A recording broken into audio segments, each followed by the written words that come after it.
નમસ્કાર વિદ્યાર્થી મિત્રો, આપણે સ્વાધ્યાય 3.2 પછી અગત્યની થિયરી પર જઈએ. પરિવર્ત શ્રેણિક જેને ટ્રાન્સપોઝ ઓફ એ મેટ્રિક્સ કહેતા છે. જોઈએ આપણે મિત્રો એની વ્યાખ્યા. આપેલ શ્રેણિક એની બધી જ હારને અનુરૂપ સ્તંભમાં ફેરવતા મળતા શ્રેણિકને એનો પરિવર્ત શ્રેણિક કહે છે. બધી જ હારને તમારે અનુરૂપ સ્તંભમાં, એટલે કે પહેલી હાર હોય તો એને પહેલા સ્તંભમાં ફેરવવાની, બીજી હાર હોય તો એને બીજા સ્તંભમાં, ત્રીજી હાર હોય તો એને ત્રીજા સ્તંભમાં ફેરવવાની. આ રીતના તમારે ક્રમશઃ ક્રિયા કરવાની છે. જેટલી પણ હાર હોય એને આપણે અનુક્રમે સ્તંભમાં ફેરવતા જઈશું. તો એને આપણે પરિવર્ત શ્રેણિક કહીશું મિત્રો. તેને સંકેતમાં મિત્રો આપણે a' અથવા a⁻t વડે દર્શાવવામાં આવે છે. મોટાભાગે a' નો ઉપયોગ થયો છે અહીંયા, અથવા તો કોઈ જગ્યાએ a⁻t આવે તો પણ મિત્રો સમજો કે આ પરિવર્ત શ્રેણિક છે. જો a = ai જે m × n હોય, આ આપણો કોઈ શ્રેણિક છે, તો a' = aji. મિત્રો અહીંયા સમજો, અહીંયા i જે છે તો અહીંયા aji જે તમે હારને અનુરૂપ સ્તંભમાં ફેરવશો એટલા માટે અહીંયા ઘટક જુઓ, i જે છે તો અહીંયા ji થઈ જોઈએ. અને કક્ષા જુઓ મિત્રો, અહીંયા m/n છે. કક્ષા કેટલી છે? m/n. તો અહીંયા કેટલી છે? n/m છે મિત્રો. એટલે કક્ષા પણ બદલાઈ જાય છે.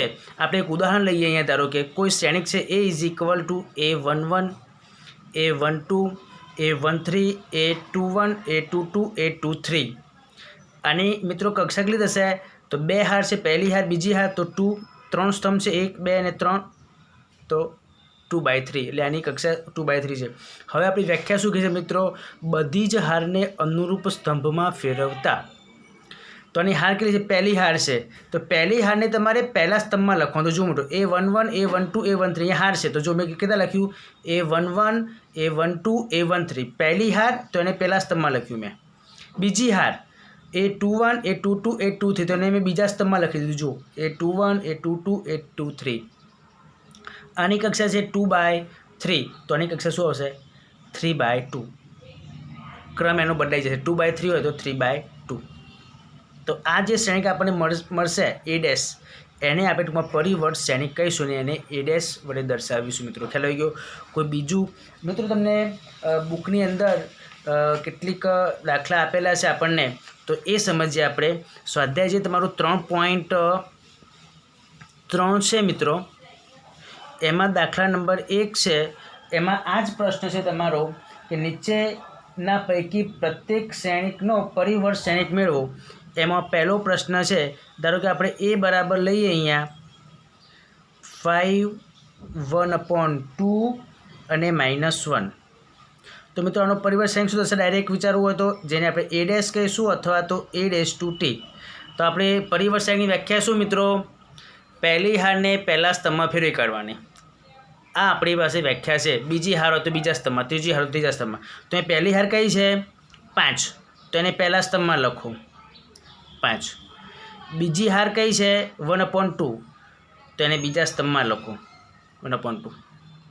ત્રીજી હાર કઈ છે? -1, તો એને ત્રીજા સ્તંભમાં લખો. તો આની મિત્રો કક્ષા જુઓ તમે તો શું થશે? 3/1 છે. 3 હાર છે, પહેલી, બીજી અને ત્રીજી. સ્તંભ કેટલા છે? એક જ છે, 3/1. તો એનો પરિવર્ત શ્રેણિકની આપણે કેવો મળશે? તો એની કક્ષા આવશે 1/3. અહીંયા એક જ હાર છે ને 3 સ્તંભ છે. જુઓ મિત્રો, બરોબર? ખ્યાલ આવી ગયો તમને? તો આ એનો પરિવર્ત શ્રેણિક થશે મિત્રો. બીજો દાખલો છે એની રકમ છે આપણી પાસે. ધારો કે આપણને જે શ્રેણિક આપેલું છે આપણે એને a કહીએ. 1, 2, -1, 3. 1, 2, -1, 3. મિત્રો આપણી પાસે કોઈ શ્રેણિક છે. હવે આનો પરિવર્ત શ્રેણિક મેળવવો હોય તો પરિવર્ત શ્રેણિક a' = a'(t) ચલો મિત્રો આની પહેલી હાર કઈ? 1 - 1, તો એને પહેલા સ્તંભમાં લખો. તો 1 - 1. બીજી હાર કઈ 2 3, તો આ 2 3. ખ્યાલ આવ્યો મિત્રો? એનો ત્રીજો દાખલો છે મિત્રો, હવે સમજીએ. ધારો કે આપણને એ બરાબર આપેલું છે અહીંયા -1√3 2 5 5 3 6 6 -1.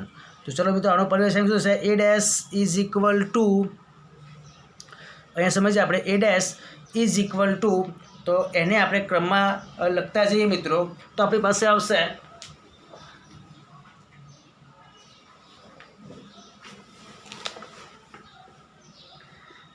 મિત્રો અહીંયા આવશે a dash is equal two પહેલી હાર, સમજો મિત્રો, તો પહેલી હારને પહેલા સ્તંભમાં લખો તો -1 5 6, પહેલી હારને પહેલા સ્તંભમાં. બીજી હાર √3 5 6, ત્રીજી હાર 2 3 -1.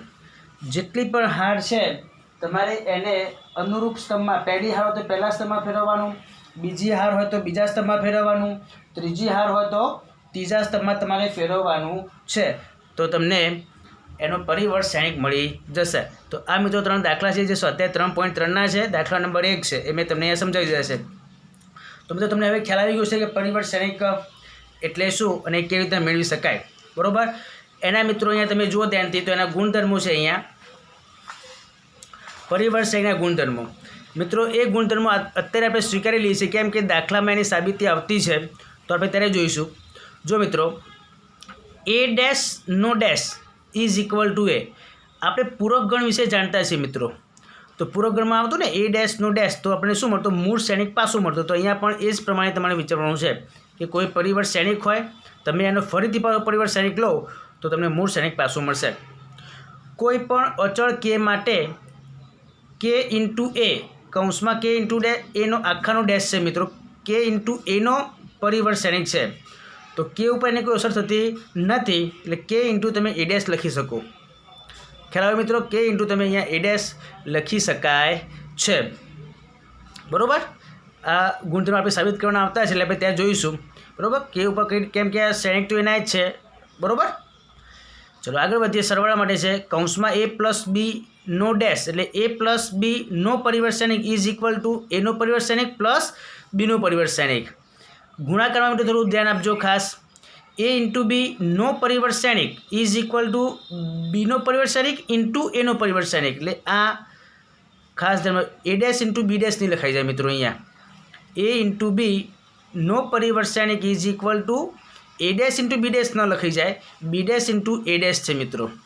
આપણે જાણીએ છીએ કે ગુણાકારમાં ક્રમના નિયમનું પાલન થતું નથી, એટલે કે a ડેશ આપણે આ રીતે લખી શકીએ ને, a dash B dash is not equal to B dash into a dash. આપણે જાણીએ છીએ મિત્રો કે ગુણાકાર માટે ક્રમના નિયમનું દર વખતે પાલન થતું નથી, એટલે લખાશે નહીં. એટલે આ ગુણાકારનો નિયમ તમારે ખાસ ધ્યાનમાં રાખવાનો છે. a ઇન્ટુ બી નો dash is equal B dash into a dash, બરાબર? એટલે આ નિયમ જોઈશું, આપણે ખાસ યાદ રાખીશું, જે આપણે દાખલામાં સાબિત કરવાનું છે મિત્રો. આગળ વધીએ. આપણે શ્રેણિકના બીજા કેટલાક પ્રકાર છે. સમમિત શ્રેણિક, જેને સિમેટ્રિક મેટ્રિક્સ કહેતા છીએ. અહીંયા મિત્રો સમમિત શ્રેણિકની વ્યાખ્યા આપીએ તો ખાસ સમજો કે એ ચોરસ શ્રેણિક માટે જ વાત કરેલી છે આપણે અહીંયા. ફક્ત સમમિત શ્રેણિકની વ્યાખ્યા શું હશે? ચોરસ શ્રેણિક. આપણે જે પરિવર્ત શ્રેણિકની વાત કરી છે, પરિવર્ત શ્રેણિક કોઈ પણ હોઈ શકે, ચોરસ પણ હોઈ શકે અને લંબચોરસ પણ હોઈ શકે મિત્રો, કોઈ પણ હોઈ શકે. જ્યારે સમમિત શ્રેણિક હંમેશા શું હશે? ચોરસ શ્રેણિક હશે. એટલે એની વ્યાખ્યા જો ચોરસ શ્રેણિક a માટે a dash is equal to a, કોઈપણ શ્રેણિકનો પરિવર્ત શ્રેણિક અને મૂળ શ્રેણિક બંને સમાન શ્રેણિકો હોય મિત્રો. જુઓ, કોઈપણ મૂળ શ્રેણિક અને એનો પરિવર્ત શ્રેણિક બંને જો એક સમાન હોય થાય તો એને સમમિત શ્રેણિક કહે છે. a dash is equal two જો એનું પાલન થાય તો એને શું કહીશું? આપણે સમમિત શ્રેણિક કહીશું. સંકેતમાં સમજીએ. જો a is equal two ai, જે n ક્રોસ n, મિત્રો જુઓ અહીંયા ચોરસ શ્રેણિક છે એટલા માટે n ક્રોસ n લખેલું છે, બંને સંખ્યા એક જ રાખેલી છે.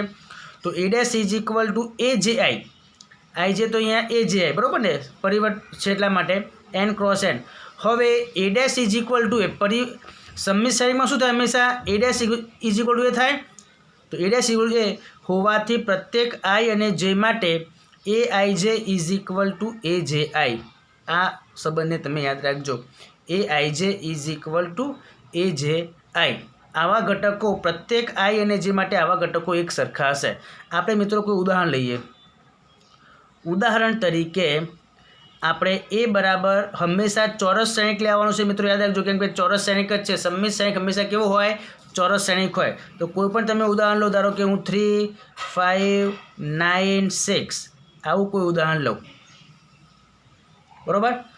તમારે એવો શ્રેણિક પસંદ કરવાનો છે કે જેથી, જો અહીંયા મિત્રો આ પ્રમાણે રાખું, ધારો કે ઘટક તમને આઈડિયા આવશે 3, 9, 9, 6, 3, 9, 9, 6, બરાબર. તો આનો હું ડેશ વિચારું મિત્રો, આનો પરિવર્ત શ્રેણિક, તો શું થશે? A dash is equal to પરિવર્ત શ્રેણિક એટલે પ્રત્યેક હારને એના અનુરૂપ સ્તંભમાં ફેરવવાની. તો પહેલી હારને પહેલા સ્તંભમાં ફેરવો તો 3, 9, તો 3, 9. બીજી હારને ફેરવો 9, 6, તો 9, 6 થઈ ગયું. આ પહેલી હારને મેં પહેલા સ્તંભમાં ફેરવી કાઢી, બીજી હારને મેં બીજા સ્તંભમાં ફેરવી કાઢી. તો આ શ્રેણિક કેવો છે મિત્રો? જો 3, 9 તો 3, 9, 9, 6 તો 9, 6, તો પણ એ શ્રેણિક એના જ મળે છે આપણને. એટલે એ ડેશ બરાબર શું સાબિત થઈ ગયું મિત્રો? એ. એ ડેશ બરાબર સાબિત થઈ ગયું એ. તો આ એ શ્રેણિકને શું કહેવાય?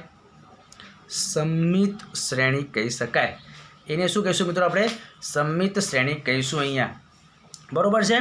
ચલો આગળ મિત્રો બીજા કેટલાક ઉદાહરણ લઈએ આના, તમને વધારે ખ્યાલ આવે એટલા માટે. તો જુઓ મિત્રો, ધારો કે હું 3/3 નું વિચારું. ઉદાહરણ તરીકે આપણે શ્રેણિક લઈએ અહીંયા. તો એ ઇઝ ઇક્વલ ટુ, જો શ્રેણિક કેના વિચારવાનું છે એ ખાસ સમજી લેજો તમે, ત્યારબાદ હું તમને બતાવું.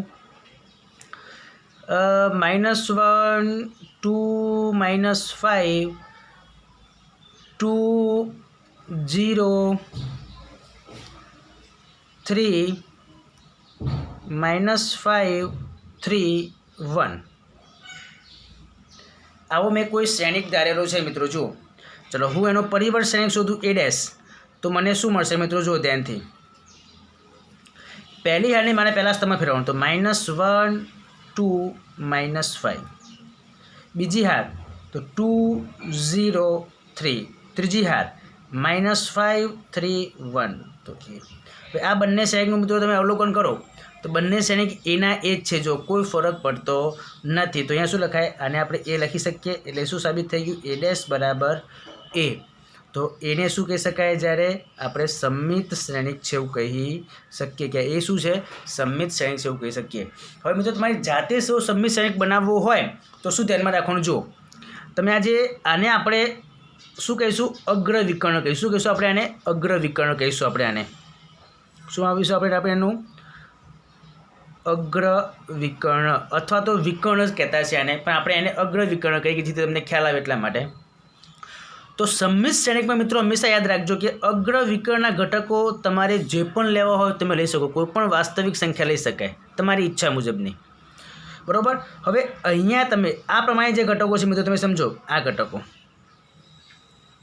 આ ઘટક અને આ ઘટક અને આ ઘટક, એ તમે કોઈ પણ લઈ શકો, પણ એવા લેવાના કે જે એક સમાન હોય. જુઓ, અહીંયા 2 લીધા છે તો મેં અહીંયા પણ 2 મૂક્યા છે. -5 તો મેં અહીંયા -5 રાખ્યા, અહીંયાથી રાખ્યા તો અહીંયાથી. તો એ તમારો શ્રેણિક આપોઆપ સમમિત શ્રેણિક બની જશે, બરાબર. આટલી એક ટેકનિક યાદ રાખજો કે જે તમને યાદ રહે. અગ્ર વિકર્ણના ઘટકો તમે કોઈ પણ લઈ શકો મિત્રો, બરાબર. પણ આ પ્રમાણે જે ક્રોસમાં ઘટક આવશે, અહીંયા જે ઘટક મૂકો એ જ ઘટક અહીંયા મૂકવાનું. અહીંયા તમારી ઈચ્છા મુજબ જે ઘટક મૂકો એ જ ઘટક તમારે અહીંયા મૂકવાનું. તમારી ઈચ્છા મુજબ જે ઘટક અહીંયા મૂકો એ જ અહીંયા મૂકો. તો એ તમારું શ્રેણિક આપોઆપ શું બની જશે? સમમિત શ્રેણિક બની જશે. આ એક પદ્ધતિ છે સમમિત શ્રેણિક માટે, જે મેં તમને સમજાવી છે મિત્રો. ખ્યાલ આવશે? ચલો આગળ વધીએ મિત્રો. આપણે હવે સમમિત શ્રેણિકમાં જો ખ્યાલ આવી ગયો હોય તો હવે વાત કરીએ આપણે વિસમમિત શ્રેણિકની વ્યાખ્યા જોઈએ, જેને આપણે ઇંગ્લિશમાં કહેતા છીએ સ્ક્યુ સિમેટ્રિક મેટ્રિક્સ, બરાબર. જો એના માટે શું? જો ચોરસ વિસમમિત શ્રેણિક પણ કેવો છે? ચોરસ શ્રેણિક છે મિત્રો, એ પણ યાદ રાખજો. એ માટે એ dash is equal to -a, સમજતા રહેજો. એ dash is equal to -a, તો એને વિસમમિત શ્રેણિક કહે છે. એ ડેશ બરાબર -a હોય તો એને શું કહીશું? આપણે વિસમમિત શ્રેણિક કહીશું. બરોબર, એટલે આ ખાસ ધ્યાન રાખજો. પહેલાં સમિત શ્રેણિકમાં શું છે મિત્રો, A dash is equal to A છે તો એને સમિત શ્રેણિક, A dash is equal to minus A તો એને આપણે વિસમિત શ્રેણિક કહીશું. સંકેતમાં સમજીએ, આઈ અને જેની પ્રત્યેક શક્ય કિંમત માટે એ જે આઈ ઇઝ ઇક્વલ માઇનસ એ આઈ જે, અહીંયા માઇનસ છે મિત્રો એટલા માટે માઇનસ એ આઈ જે મળે તો એને આપણે શું કહીશું, વિસમિત શ્રેણિક કહીશું.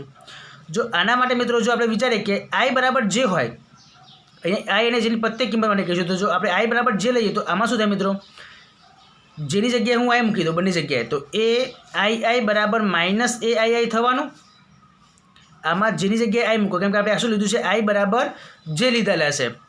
તો અહીંયા તમે વિચારો રીતે તો તમારી પાસે આવશે A I is equal to minus A I. તો હું જમણી બાજુ જે ઘટક છે એને આ બાજુ લાવું તો પ્લસ થઈ જશે, એટલે એ આઈ પ્લસ એ આઈ એટલે 2 વખત થશે, એટલે 2 એ આઈ ઇઝ ઇક્વલ ટુ 0.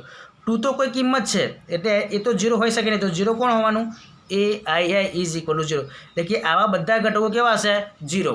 એનો મતલબ કે જે પણ ચોરસ શ્રેણિક હોય એમાં ધારો કે એ 1 1 આવતું હોય, એ 2 2 આવતું હોય, એ 3 3 આવતું હોય તો એ બધા ઘટકો તમારા શૂન્ય થશે. બરાબર મિત્રો, તો એ શૂન્ય ઘટકો થાય. એટલે જો ધારો કે આપણે કોઈ ઉદાહરણ લઈએ અહીંયા વિસમિત શ્રેણિકના તો કેવા આવશે, વિસમિત શ્રેણિક માટે મિત્રો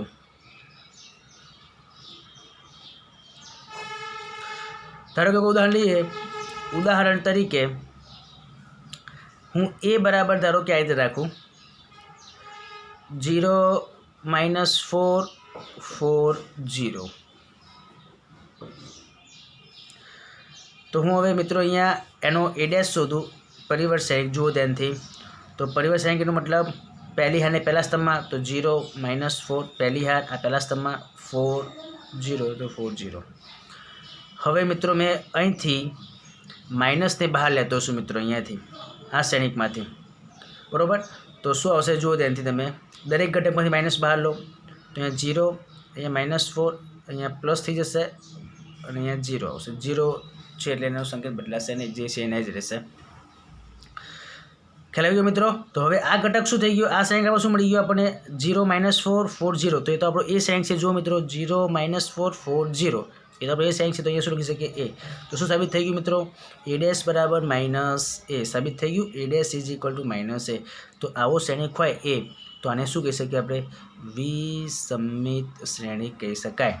બરાબર છે. આમાં મિત્રો હંમેશા અગ્ર વિકર્ણના ઘટકો હંમેશા શું આવે, 0 આવે. જે આપણે તમને અહીંયા સમજાવ્યું ને એ આઈ બરાબર 0. એટલે અહીંયા તમે ધ્યાનથી વિચારો તો આ ઘટક કયો કહેવાય, એ 1 1 કહેવાય, આ એ 2 2 ઘટક કહેવાય, એ 1 1 એ 1 2 એ 2 1 ને એ 2 2. તો આ બધા ઘટકો શૂન્ય આવે હંમેશા. જો કોઈ 3/3 નો મિત્રો હોય ઘટક, ઉદાહરણ તરીકે એ ઇઝ ઇક્વલ ટુ 0 2 3 -2 0 5 -3 -5 0. મિત્રો તમારે જો વિસમિત શ્રેણિક બનાવવો હોય તો અગ્ર વિકર્ણના ઘટકો ફરજિયાત તમારે શૂન્ય લેવા પડશે. અને હવે આ ઘટકો જુઓ મિત્રો તમે, તો એક ધન છે તો એક ઋણ છે, એક ધન છે તો એક ઋણ છે, એક ધન છે તો એક ઋણ છે. આ રીતના તમારે પસંદ કરવા પડશે. હવે આપણે આનો પરિવર્ત શ્રેણિક જોઈએ મિત્રો. તો એ ડેશ ઇઝ ઇક્વલ ટુ પહેલી હારને પહેલા સ્તંભમાં લખો 0 2 3, બીજી હારને -2 0 5 -3 -5 0. બરાબર, દરેક વખતે હું માઇનસ બહાર લઉં મિત્રો તો શું થશે, દરેકની સંકેત બદલાઈ જશે. 0 -2 -3 2 0 -5 3 5 0. દરેકના સંકેત બદલી કાઢો મિત્રો. તો આ તો શું થઈ ગયું, આપણો મૂળ શ્રેણિક આવી ગયું ને. પણ આગળ શું છે, માઇનસ છે તો માઇનસ એ, એટલે એ ડેશ બરાબર મિત્રો શું સાબિત થઈ ગયું, માઇનસ એ. તો આપણે એને શું કહી શકીએ, વિસમિત શ્રેણિક કહી શકીએ. બરાબર છે મિત્રો, ખ્યાલ આવી ગયો વિસમિત શ્રેણિકમાં. બરાબર, તો આજે આપણે ટૂંકમાં આટલી થિયરી ધ્યાનમાં રાખીએ, પરિવર્ત શ્રેણિક, સમિત શ્રેણિક અને વિસમિત શ્રેણિક. બરાબર, આગળના લેક્ચરમાં આપણે હવે કેટલીક થિયરી છે એ જોઈશું અને પછી આપણે સ્વાધ્યાય 3.3 પર જઈશું. થેન્ક યુ મિત્રો.